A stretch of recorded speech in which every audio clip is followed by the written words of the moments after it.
vois. Alors, le premier extrait, c'est donc un extrait de Kepler.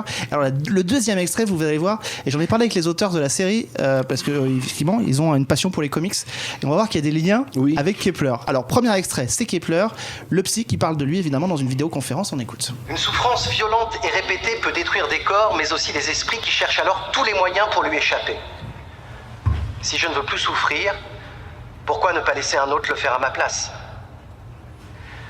Dès ses 4 ans, on distinguait déjà 2 personnalités chez l'un de mes patients qui était victime des violences de son père.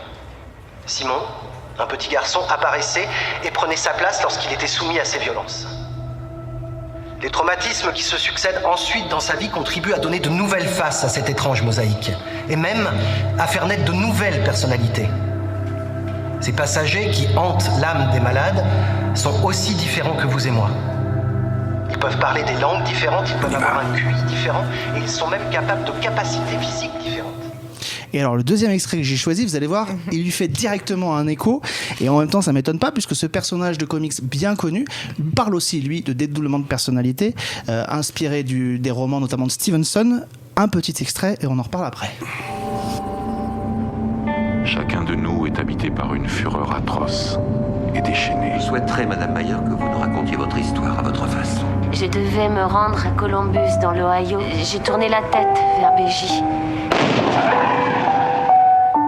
Le feu se propageait et je sentais que la voiture était sur le point d'exploser.